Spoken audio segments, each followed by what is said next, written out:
All right, we are live. We had some difficulties, but now we are here. It is week 14. Bobby, how did last week with the mini Thanksgiving slate and then the full slate treat you?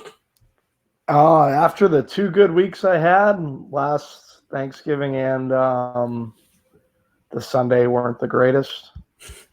I think Thanksgiving was. I'm actually surprised because you were like. I think you're a really sharp tournament player, and I think Thanksgiving was a great slate for tournament players because you just literally faded the entire chalk, leave a ton of salary on the table. Yeah, so I did all that, but I just played like a lot of Michael Thomas, I would say. Too much. Yeah. I enjoyed the slate, had a very profitable slate. Sunday, it was right down the middle. So let's get into week 14. You ready to go hop in game by game? Yeah, we could do that. All right. The first game I have on the slate is Green Bay versus Washington. Green Bay, 13-point favorites at home, a 41.5-point total. Total's come down 1 point. So has the spread in favor of Washington. I guess very hard for me to get excited about this game. Last week we had pretty much a free Davante Adams at $7K. Now his price is much more reasonable. Aaron Jones and Jamal Williams completely splitting work. Jamal Williams getting the receiving game work and outscored Aaron Jones, I believe, last week. So it's really tough for me to invest much in the running back situation there. Davante Adams jumped up to 8K. Still, honestly, I think a fine price for Davante Adams, but not as free as he was last week. And then it's hard to really get excited about anybody on Washington. Ironically, last week, you talked about running Christian McCaffrey back with Darius Geis. One of those players busted, and it was McCaffrey. So any interest in Geis this week, still completely splitting carries as of last week with Adrian Peterson, but the dude's just legit good. If we get coach speak prior to lock that he's not going to split, I would probably consider him a little bit more. McCaffrey, I think that was more just a game theory play trying to correlate the two. I know that it's not the greatest game theory to kind of correlate running backs, but I don't know. I was just trying to run something back with McCaffrey, I guess. I forget why we were even talking about that. The talking about what, last week running it back or just now? Last week. No. Yeah, no, it was how we landed on that. Yeah, McCaffrey. I mean, you want to play McCaffrey every week because he's still underpriced at 10.5. But like you said, like you don't want to, like, you're trying to build correlation into your lineups. And I think like especially with a guy like McCaffrey who can get there basically as a wide receiver, the running back, like double running back correlation isn't as like capped of a ceiling as opposed to like running a Derrick Henry versus Nick Chubb or something like that, grinders. Yeah, no, it makes sense. In this game for me, like I don't mind going to Geis.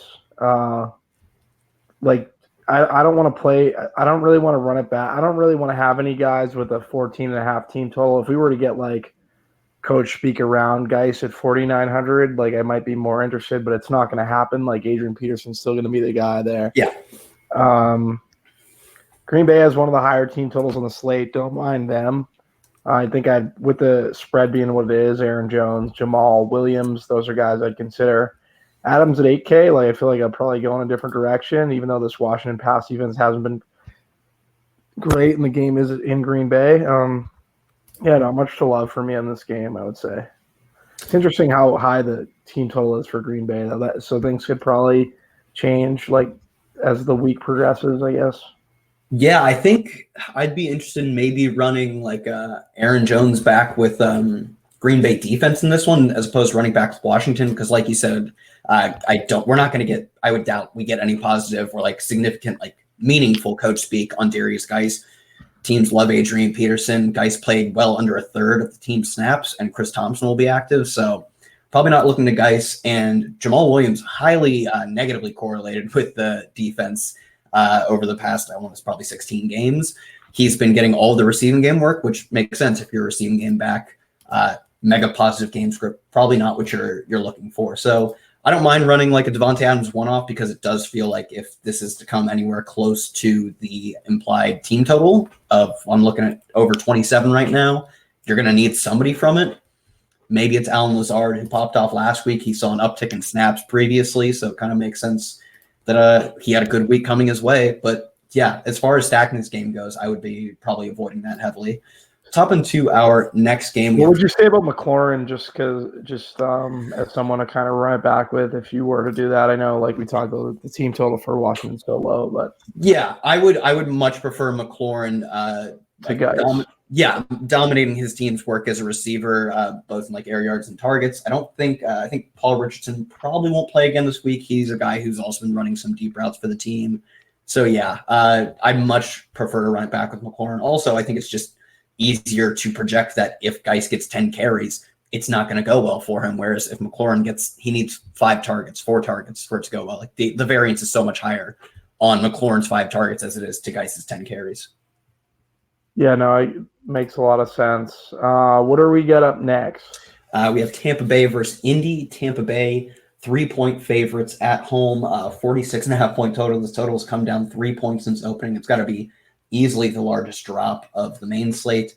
And I think Mike Evans might be on the air yards by low model, but I do like running the Chris Godwin Bucks defense here. Bucks defense pretty easily the lowest priced home favored defense at 2,300. Like last week, that title went to the Browns at 2,600. Now we get home favored Bucks defense at 23.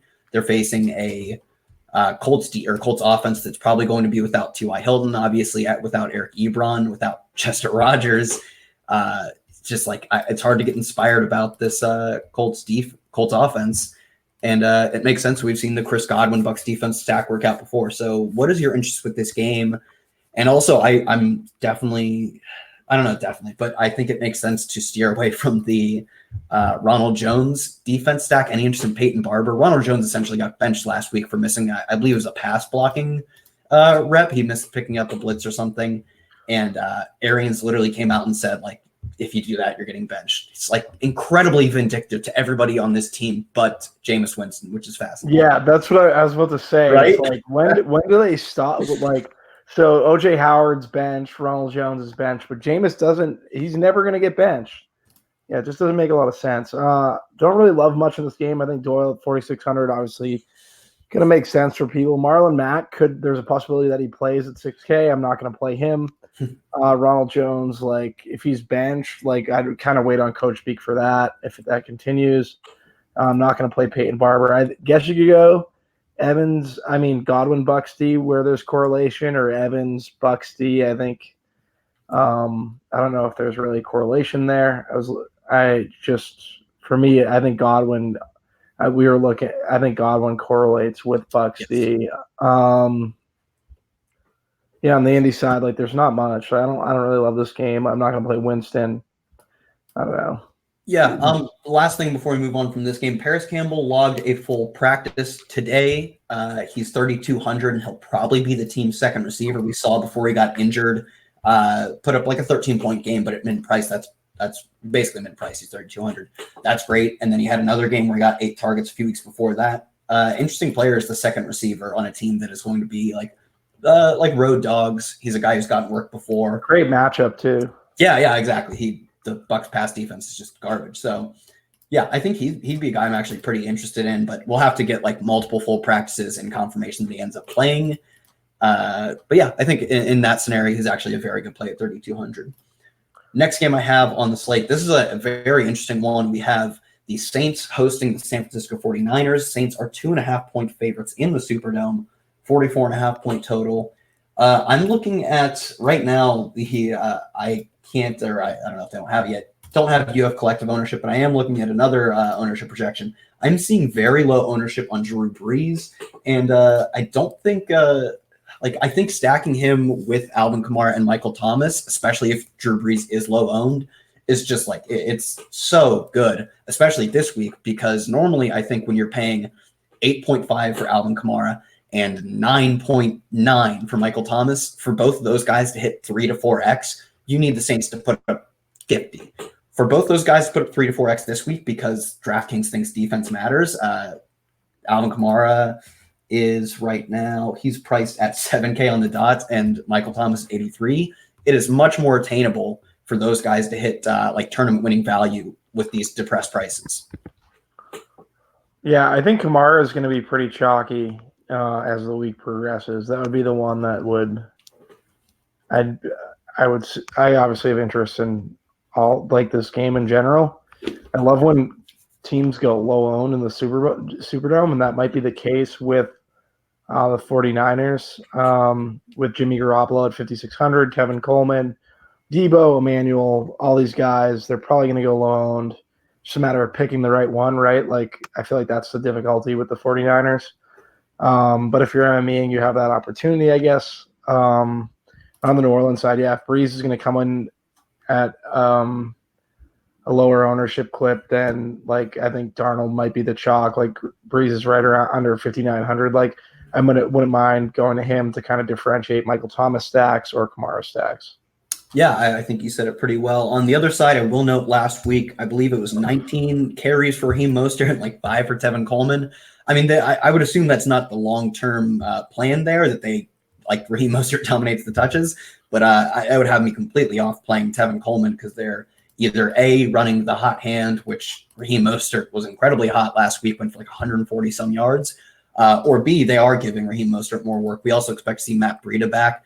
I don't know. I can't imagine playing any of the running backs. Interested in George Kittle, but I am looking at him pretty high owned. Maybe at that point you like pivot to Emmanuel Sanders. I like Manny Sanders. I was trying to figure out what his ownership was going to be. I can pull it up right now. Yeah, I'd be relatively surprised if it's like super high. Yeah, I'm looking very low on Sanders right now. So yeah, one around under 2% on yeah. Sanders. Yeah, so I think him or Debo, who I also assume is going to be low owned. I just assume the entire Niners side of things is going to be low owned outside of Kittle. So I think running kind of a chalkier Saints stack with unique 49ers might be the way to go. But it's just a game that I think might go overlooked. I think that's probably the way to approach it. Next game on the slate we have is Atlanta versus Carolina. Yeah, this game did not work out the last time we saw it, but Atlanta 3-point home favorites, 47-point total. I think second highest on the slate. For me, on the Atlanta side, I think Julio Jones is expected to be back. That probably moves me entirely off of Calvin Ridley, as well as Austin Hooper expected to be back. Moves me off of Calvin Ridley because he's really only been relevant when both of those guys are out. I guess when Hooper's been out and then Julio helped as well. So for me, probably not going to have much of him. I think Austin Hooper would be like an interesting run back with McCaffrey because he was really the one guy who was mega valuable. Julio Jones just was not getting the target share that we expect from Julio Jones. And I think that's probably directly related to the emergence of Austin Hooper. So Atlanta side, him and Devonta Freeman, just because I think those are the guys who are worth what you're paying for them, whereas Julio Jones has been overpriced all season. And run it back with McCaffrey. Any interest in Curtis Samuel, DJ Moore in this spot? Yeah, so I had a pretty good read on this the last time when this Carolina team was chalk. I just randomly defense. I definitely had a strong I was under the impression that I couldn't run McCaffrey because you just hit that when you hit that negative correlation, you just think in your head that you can't play an offensive player versus a defense. That kind of slate kind of changed up my mind on that, especially when you're getting like 4 Carolina guys that are in play for cash games, and it just you can kind of fade Kyle Allen there and still play McCaffrey. I feel like not that I'm going to use Atlanta defense this week because they're at 3K that week. They were extremely cheap. And I think Carolina was going to be much more chalky that week than they will this week. DJ Moore was still way underpriced. That's what I was trying to explain. This week we are going to, I believe, Greg Olsen still hasn't practiced, nor has he cleared concussion protocol. Ian Thomas at 2,500 last season over the final 5 games averaged, I think, 5 catches and about 50 yards, scored twice. So he's a great, he's definitely the cash game play at tight end, assuming he does get the start. Obviously, if Greg Olsen doesn't play. But at that point, we'll have a very chalky, as always, Christian McCaffrey. We'll have a chalky Ian Thomas. At that point, maybe a little more interested in trying to leverage that. Yeah, and I think the way to leverage it this week would be to play Kyle Allen in Atlanta. Yeah. It wouldn't be like rostering Atlanta defense. Like, we're not trying to get too cute there. I think Kyle Allen will come in at low enough ownership to where you can kind of just play him with that stack if you want to go that route. Maybe go Carolina onslaught. For me, I just haven't really figured out like what to do with this game yet. I Not really on the Atlanta side. I think McCaffrey and Ian Thomas are the only guys that are in play for me on Carolina, and the way to differentiate it would be Kyle Allen. Yeah, no, I was going to say, I can't imagine Kyle Allen will be very popular, as he really never is. And that'd be the way to do it. So I agree with you. Talk about the Atlanta side. Let's hop into our next game. We have Minnesota versus Detroit. David Blau, the Thanksgiving slate breaker, 13-point underdogs in Minnesota, but Minnesota's pass defense is not what they've been in years past. I think that puts Kenny Galladay, especially with TJ Hawkinson out, was getting a decent amount of volume, just wasn't actually doing much with it. But that's more volume to go around for Kenny Galladay, for Marvin Jones. So I think those stacks are probably ones just those players, both Galladay and Jones, are players I'd be willing to go back to this week, even coming off of a good last week. I think we're going to get Dalvin Cook playing, but that's really up in the air at this point. Of course, after the game, he immediately said he plans on playing, but most players think they're going to play, and very few of them actually do when they say they're going to play if they're actually injured. So in that case, Alexander Mattison, obvious chalk, and I'd probably be overweight on him in tournaments too, because the mega chalk running backs just hit at a super high rate. On the other side, Adam Thielen, I don't know if he suffered a setback or if it's just he was over optimistic, but it also doesn't look like he's going to play again this week. I'm fine with running backs Stephon Diggs actually after kind of destroying people on the Island game. Yeah, I think that Mattinson would be someone if like Thielen doesn't play that you just with Cook out as well, like you just lock. Yeah. On the Detroit side, like I definitely want to I don't know how I'd go about it, but I definitely have shares of Galladay and Marvin Jones. I think you can beat Minnesota deep, as David Moore did the other night in Seattle. I think that Xavier Rhodes can be attacked, so I don't mind Marvin Jones, don't mind Galladay.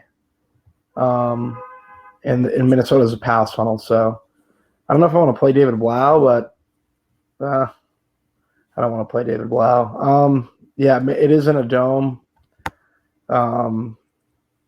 On the fast track, yeah, they do have a very low implied team total, Detroit, so I don't know if I really want to stack that up on the slate.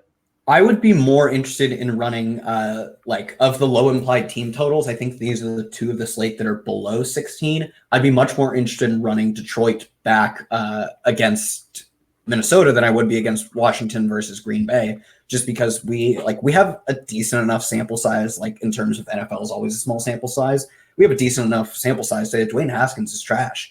Whereas David Blau has one game and he looked all right in it.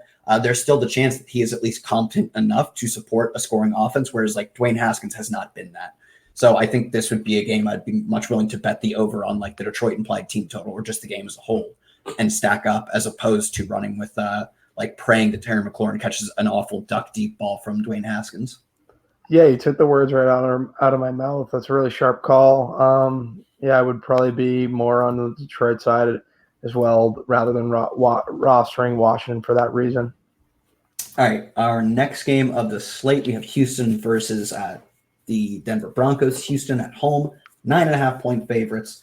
Very low total of 41.5, but Houston is looking good lately. I think this is what are you doing with the Broncos? I guess they also looked good, looked competent against a very incompetent Chargers team.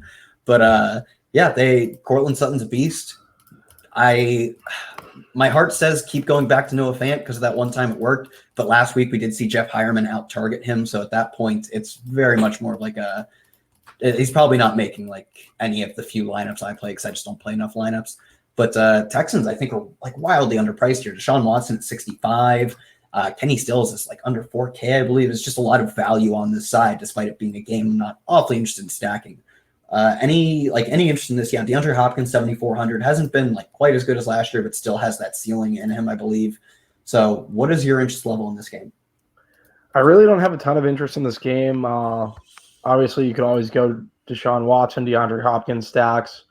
Versus Denver, they're at home. It would likely be it'll be pretty low owned.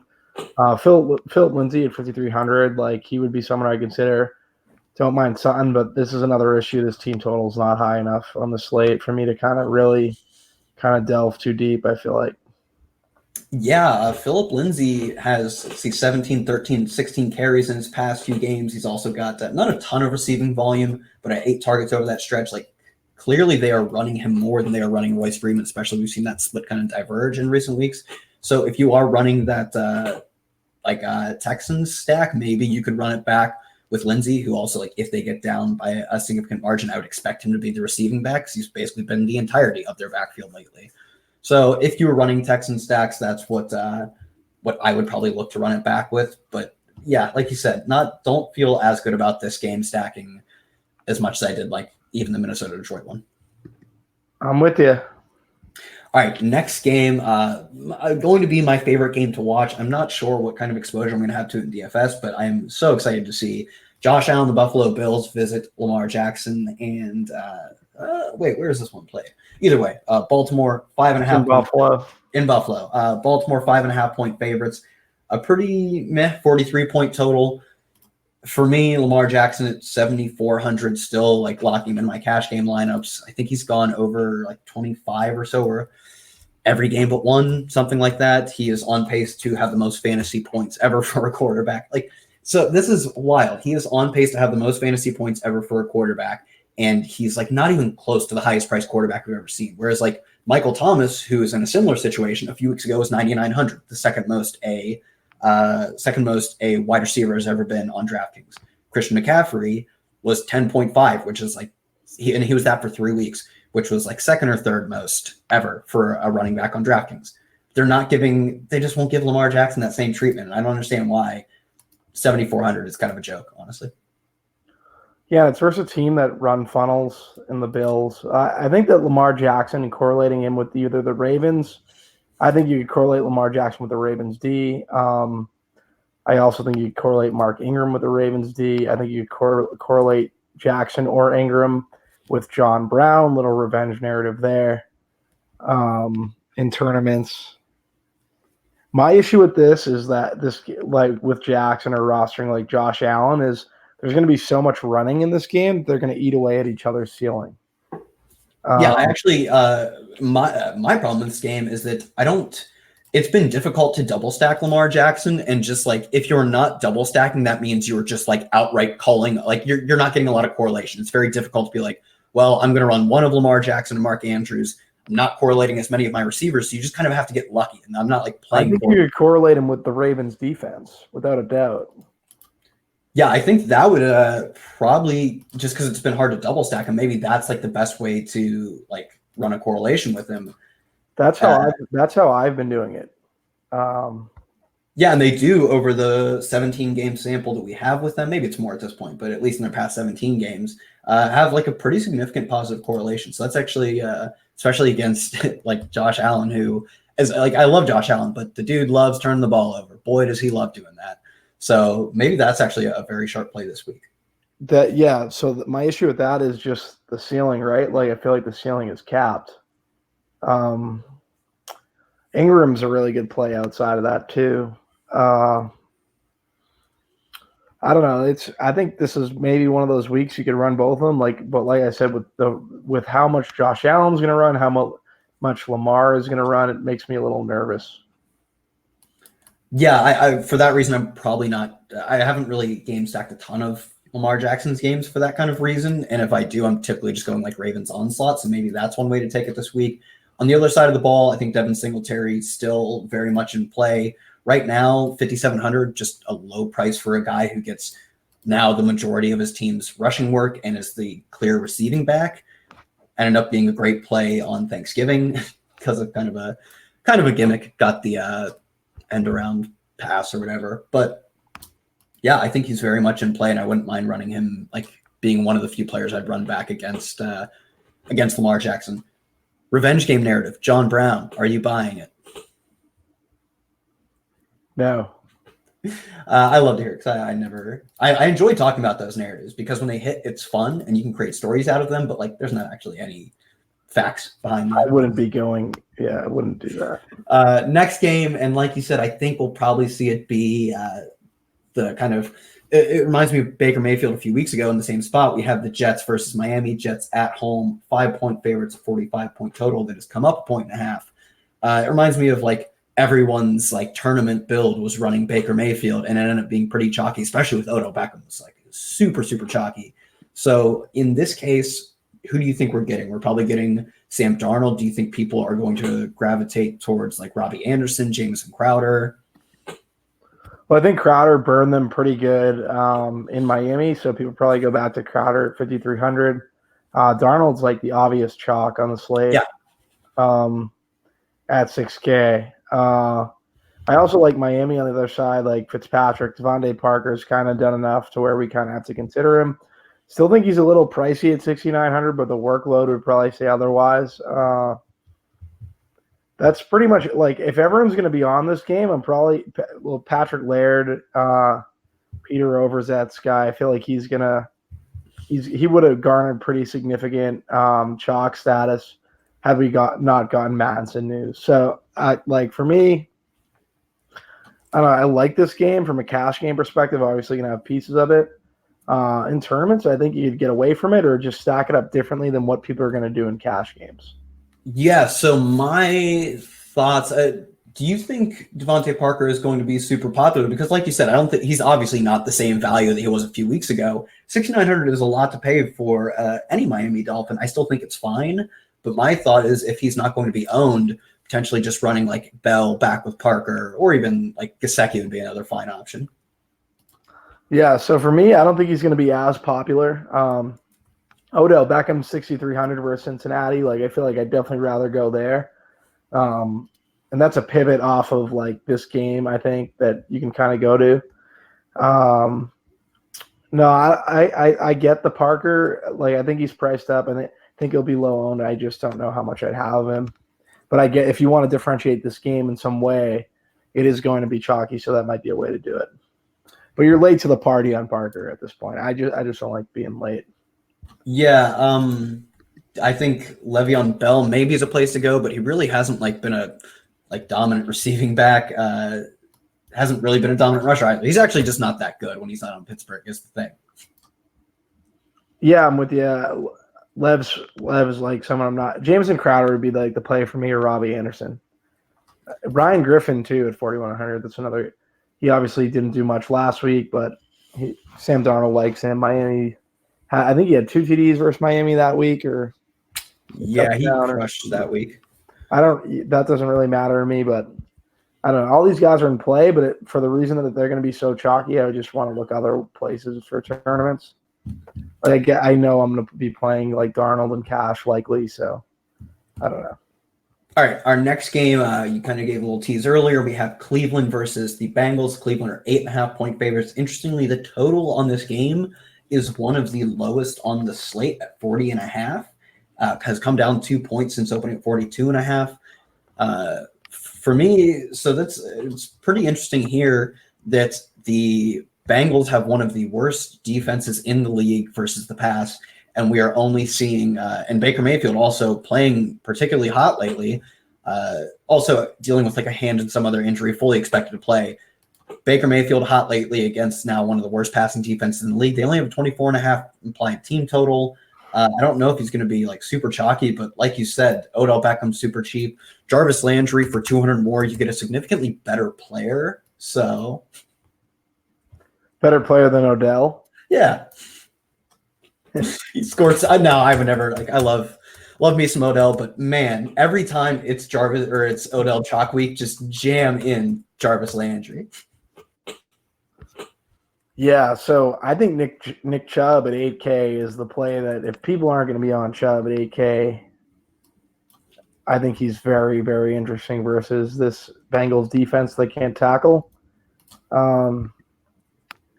I know obviously you have Kareem Hunt cutting into his workload. That kind of stinks, but one of the two for that matter. I love Odell at 6,300 here. The game script isn't great. The issue is like I think Cincinnati needs to score points to kind of make this interesting. I don't know if they can actually do that. Is John Ross back? Is that the expectation is that he plays this week? Of course he'll still have to like be active, but he was activated from IR, and the expectation is that he plays, which would be a very interesting option because the dude was just straight balling for like 4 or 5 weeks. Yeah, but now you have Auden Tate, so it just I just seen his name on my list here, and I was like, oh, Yeah, Auden Tate's like not good though. The dude's like no, he's not incredible. good, but you still have to figure he'd eat in. It's not Yeah, you're not just going to remove him and just put in John Ross. Like John, I don't think John Ross was like this like savant of a wide receiver, right? Like he's not. nah, he was like one of the worst players in the NFL for the past 2 years until this season. So Yeah, but he is in for the burner aspect of it. Like if he was cheaper, yeah, I know he's 4,400. Maybe I'd take a shot, but I don't know. I don't really love this game as much now that Cleveland has so many mouths to feed. Cincinnati, like I want to play teams over Cincinnati, but just it's tough to really pick a guy here on the Cleveland yeah, side. no, I think if you might be on something, if Odell is super chalk, just literally play anybody else on this team. I Jarvis don't think Landry. Odell's going to be chalky at all. You don't think so? At six, I mean, I feel like everyone talks about him every week, but if he's not going to be chalky, then I just ignore it. I'll just run stuff right now and figure out if he's going to be chalky for you. Yeah, because I just think it's hilarious that, and I've done it too, where every week people say like, "Oh, this is Odell week," and Jarvis just like smacks him around. Yeah, But I don't think he's going to be chalky. okay, then I think he's a great play. I just ran 20 lineups and then sorted, and I don't get any Odell. Well, in that case, well, I'll play Odell at low ownership. I sorted by two pretty good projection systems too. So Okay then. yeah, I mean, actually I'm getting some Odell. Actually, I'm getting a lot of Odell. Oh shit! What a roller coaster we've been on.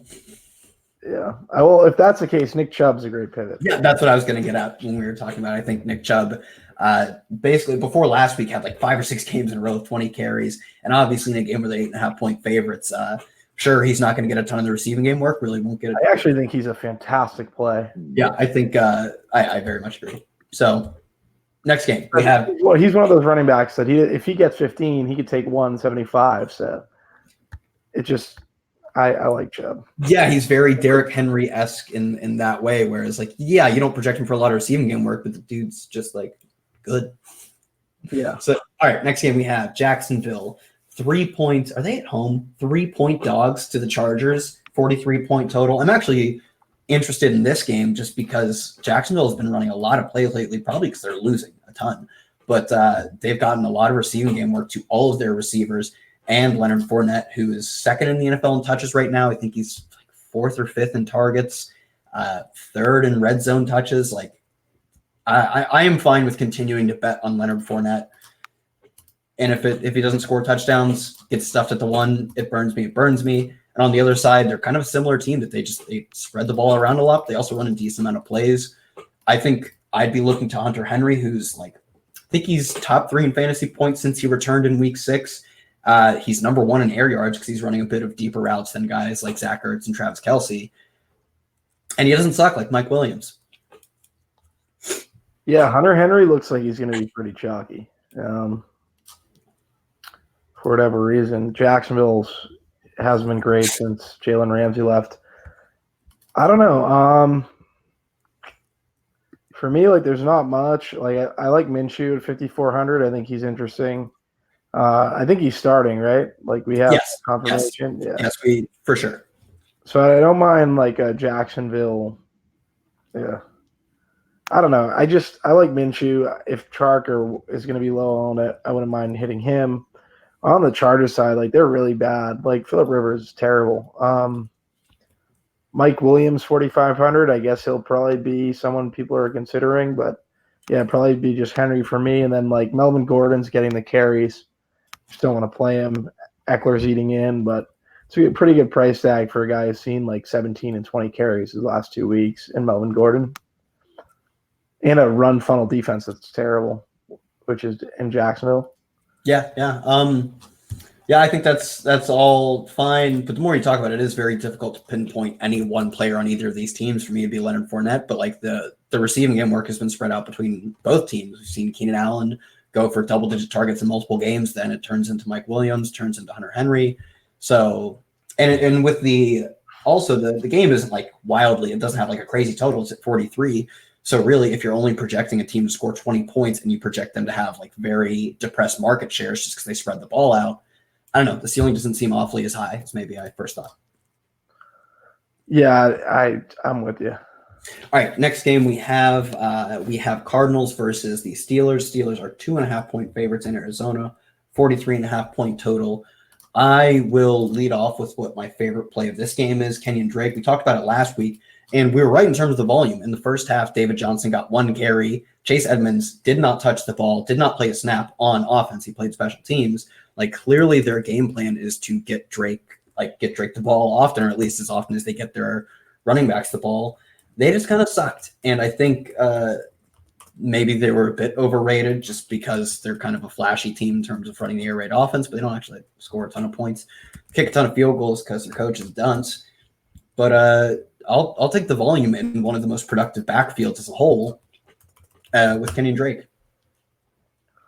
Yeah, I don't hate the Drake call. Deontay Johnson is someone that I think is going to be pretty popular. It could be a cash game play if he's healthy. He'd be someone I consider. Vance McDonald. Is Vance McDonald out for? Why isn't he popping? Like, he's probably out. He right? sucks. He's just bad. 4,300. Yeah, but he streamed tight ends versus Arizona.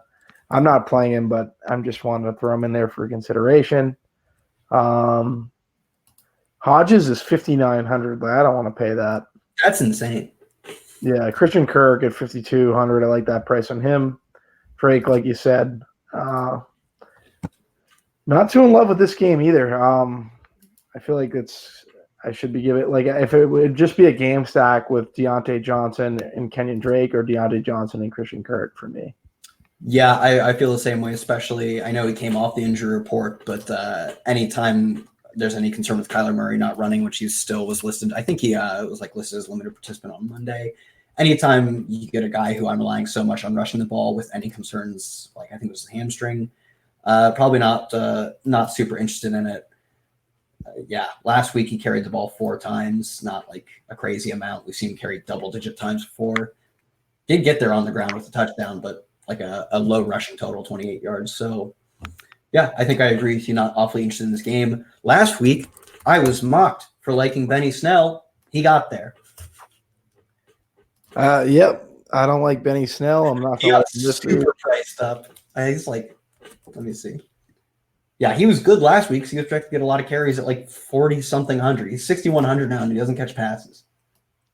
Yeah, he's done. He's got 4 targets on the season. He missed a handful of games in the middle, but he doesn't have a game with over 1 target. So, he was much better at 40, whatever, 100. Not playing him 6,100. And I like Deontay Johnson call as well. On to the 4 o'clock slate, or I guess that was the first one, the 4 o'clock slate. Continuing with the 4 o'clock slate, we have the Raiders versus the Titans, a 47-point total. I continue to doubt Ryan Tannehill, and he jams it in my stupid face every week. They are 3-point favorites against Oakland. Any love for Ryan Tannehill? I think he's like the second most fantasy points since he started getting starts.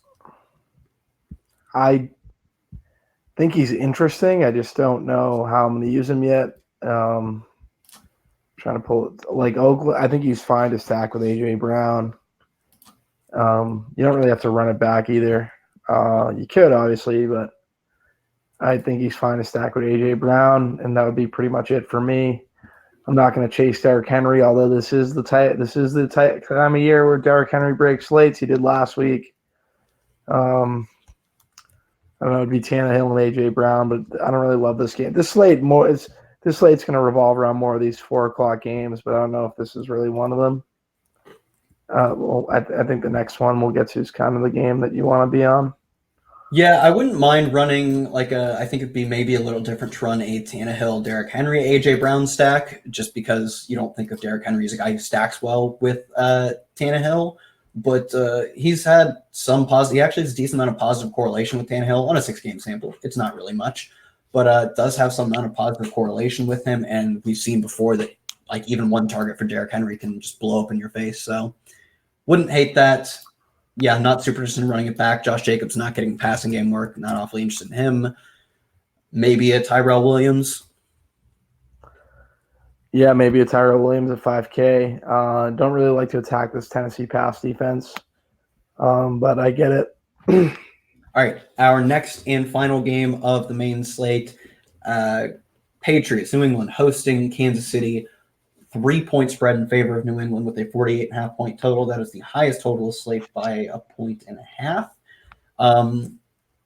Yeah, the Patrick Mahomes price tag, I'm pretty sure is just wildly low because, like I said, for some reason, yeah, Patrick Mahomes 7K. Last week he was at 7,400. I think with the total, it negates any fear of me about defense, as if I actually cared. Who would you be running him back with? I think we're definitely without Darrell Williams, probably without Damian. Where are you looking on the Patrick Mahomes stacking side? Yeah, so they're obviously going to have to throw more this week, and I don't mind going to a guy like Hardman or Demarcus Robinson to differentiate Patrick Mahomes stacks. Hardman didn't see any targets last week. They didn't really have to throw. Don't mind Demarcus at 30. Just their price tags. Obviously, Tyreek is easy to pair with Mahomes. I might rather pair Tyreek with like Chiefs defense or one of these low-value receivers if any of them correlate with Chiefs defense. I like Chiefs defense at 2,200. You can always obviously go with McCoy.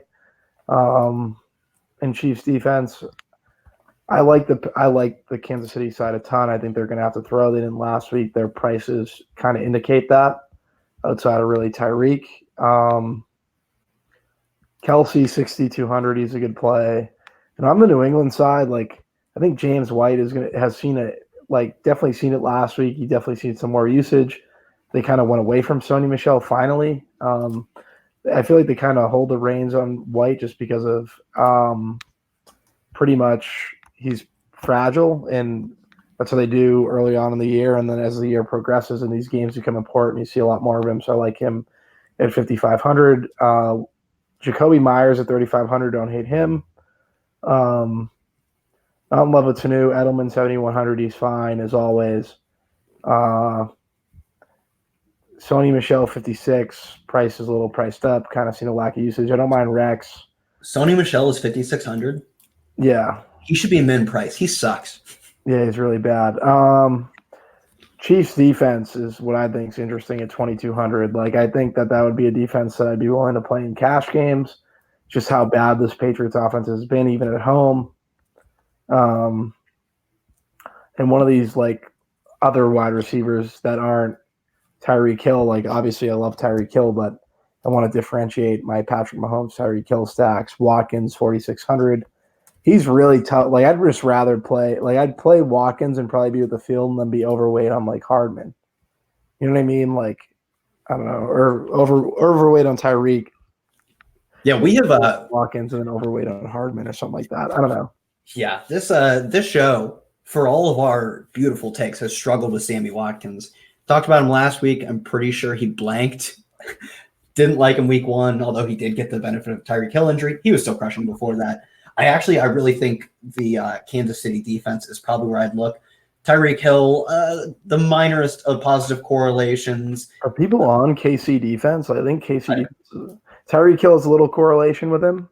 Small amount, probably just within the realm of variance, honestly. Whereas LaShawn McCoy, on the other hand, like obviously small samples as always, slightly positive. It's like 0.16 R squared. That's the only one that's really awfully significant. Demarcus Robinson over 0.1. I think Hardman, no. I love Hardman this week. I can look. He has to get reps, but they have to throw more. Their prices are decreased because they didn't throw last week. They didn't get any snaps.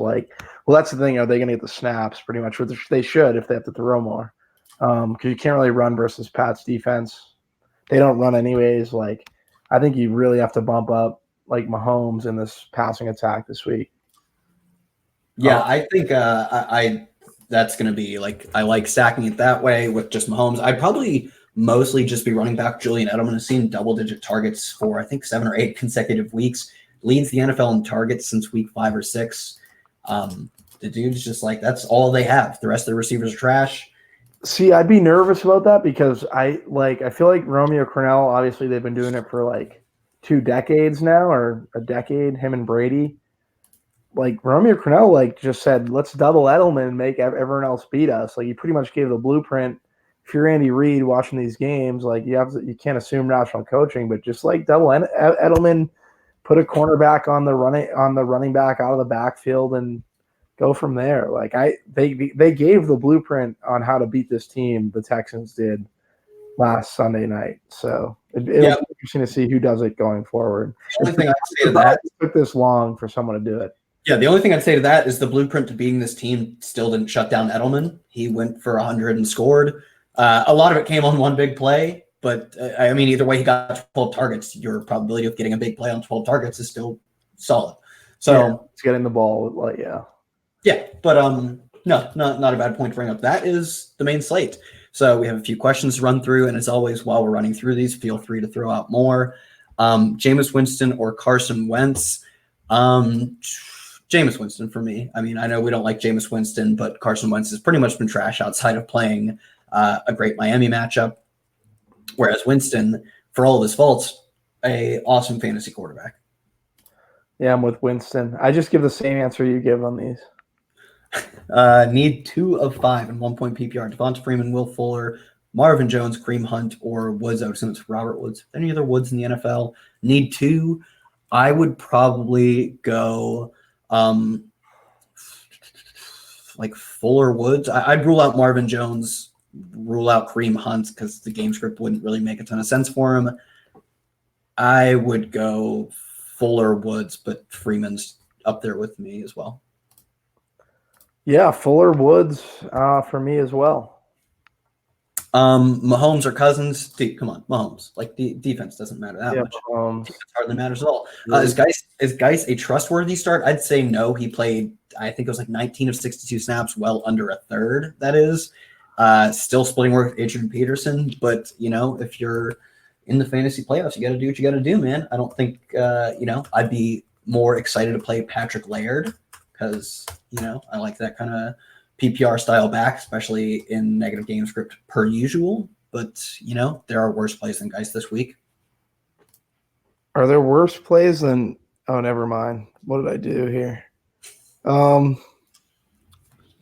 Yeah, I think Geis is fine. He's fine, but, you're kind of banking on a long run or a touchdown again. He's good, but he only got 10 carries. So, I don't know. Trustworthy start was the question. I'd say he's not trustworthy, but could you start him? Yeah.